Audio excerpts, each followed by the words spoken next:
Today we're answering a big question in the Hearts of Iron 4 community. Are heavy fighters better than normal fighters? Now I don't mean in terms of going head to head in a dogfight, because that's kind of obvious, but instead, do normal fighters make a noticeable difference in a certain task, making it better to produce them or the other? Like for example, if you have 1,000 heavy fighters versus 1,000 strategic bombers, if you were using heavy fighters, would you only shoot down one more or 50 more, making it really important to produce them over normal fighters?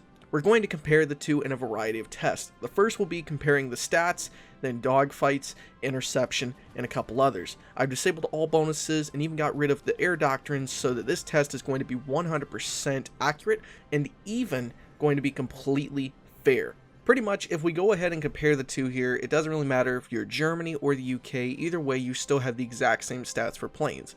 So when you look at planes, you have to realize there's two huge differences. One, heavy fighters have a huge amount of range over regular fighters. However, if regular fighters are upgraded to the max with range, they can actually sometimes have more range than a heavy fighter. So in terms of range, they've got a little bit under half. Next is going to be the manpower. Obviously, it takes twice as much manpower to handle the entire deployment of a regular heavy fighter compared to a normal fighter where it goes from 20 to 40.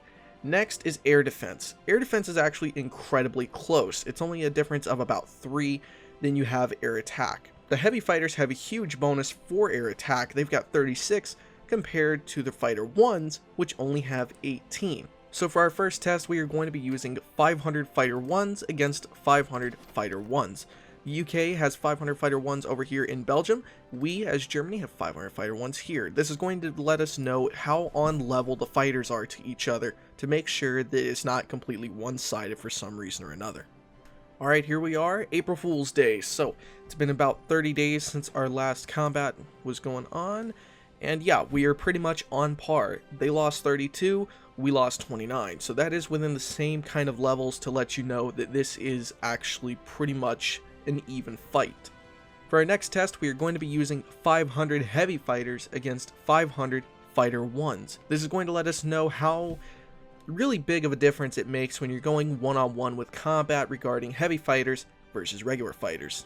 Alright, so it is 2 AM on April 1st. Now, one huge thing I have noticed compared to last time when we were using 500 fighters versus 500 heavy fighters, or correction, 500 v 500 fighters, one really big difference I've already noticed is that we were able to hold on to air superiority way longer.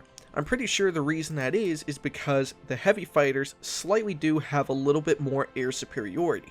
So that would make them really good if you're trying just to get air superiority over somewhere that has the same amount of fighters as your heavy fighters to be able to tactical bomb them or strat bomb them or for whatever reason. So heavy fighters are good in that aspect, but let's go ahead and see the combat difference. Okay, so this month, we actually shot down more. You know, I'm going to be honest here. I'm going to run this test again because this has me really surprised. I'm going to make sure there's not something wrong here. Wow, okay. As you can clearly see here, I am very surprised about this. If someone in the comments could correct this, because I completely thought this would be the opposite. Heavy fighters are actually winning against regular fighters. I'm not entirely sure why. It may be just because the regular fighters aren't upgraded, but this has me completely surprised, and there's actually no radar over here whatsoever. I don't even have radar available, so I'm actually kind of shocked here, but let's go ahead and keep going, because this has truly spiked my interest now that heavy fighters are actually beating regular fighters. Yeah, and when you look at monthly, that's still about the same. This has me, I'm actually very surprised. So, now for our next test. Alright, we have 500 heavy fighters, and they're going to be defending against 500 strat bombers. So, we're going to come back in 1 month. Alright, so 30 days later, how great did they do? Alright, so we took down 34 enemy bombers compared to 16 fighters. However, we had about 17 buildings bombed, so that's a good chunk of buildings that the AI was just bombing. And this is only over 30 days without having them target anything specific. However, we did intercept or disrupt a lot of their bombing missions. As you can see, we're disrupting about a little bit over half of the bombers they're using. So now for our next test, we're going to be using 500 fighter 1s against them and compare the difference. Alright, we now have 500 fighter 1s going up against 500 strat bombers. They are on, oops, my bad, they are now on intercept. Wow, so this is quite interesting. Apparently going up against strat bombers, we lost less normal fighters and took out more of the bombers with the fighter ones compared to the strat bombers. And we did, however, get more buildings bombed, as you can clearly see. Now, this was also only a 4 or 5 day difference compared to the last test where it was a full month. So we are also disrupting more, or just a little bit more, than the heavy fighters were when they were engaging. So this is quite interesting here. It seems though, and I could be wrong about this, that it seems as though with the regular fighters, because of their agility, we lose less, but we take out more bombers. But at the same time, we also have more buildings bombed, which over here on the side, if you can imagine 8 additional days, is kind of obvious that it's a pretty big difference. Okay, so I think our testing was pretty fair either way you look at it. I'm going to be completely honest here. I am totally surprised. I'm going to say this, and I did not expect to say this when I was coming into this, and if you can please prove me wrong in the comments, I would gladly appreciate it because it doesn't make sense to me. Heavy fighters are somehow better than regular fighters, and I'm not entirely sure why they're able to win like that. Now, under almost every other situation, I mean, the regular fighters were better at taking down strategic bombers, which was surprising. Heavy fighters were better at taking down regular fighters than normal fighters. And it's completely surprising to me to be able to say that. They just sound so silly to think of something like that. But, I mean, you have to really think about it, that the testing we showed, it shows that heavy fighters with a one-on-one dogfight with a normal fighter somehow win. Now, now that we're saying that, let's go ahead and talk about if it's actually worth it. So, heavy fighters cost only 4 more production to make than a normal fighter. Now, how much of a difference is that really?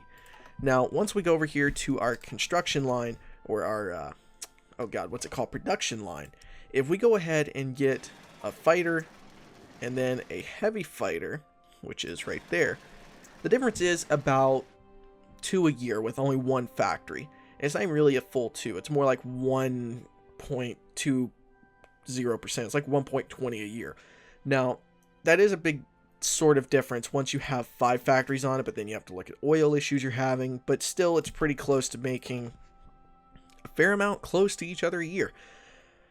So with that being said, that's really the only main difference between them that would be a problem to you. Now, if you're also short on manpower, that's a big difference too, because it's a 20 manpower difference for each plane. So, I mean, if you're going to deploy 1,000, you're really looking at, like, say, for example, you're going to go from, say, well, like 20,000 guys to like 40. So, I mean, it's going to be a pretty big difference for your Air Force if you're going to go that nuts into it. So, I don't know. To me, as silly and stupid as it sounds, I'm going to do some more testing on it in multiplayer. But as of right now, where it's standing, it seems that heavy fighters are better than fighter ones. Now, something I'm just noticing while I'm looking here, they also cost less resources. If you look, it's actually 1 less aluminum to make a heavy fighter than it is to make a fighter 1.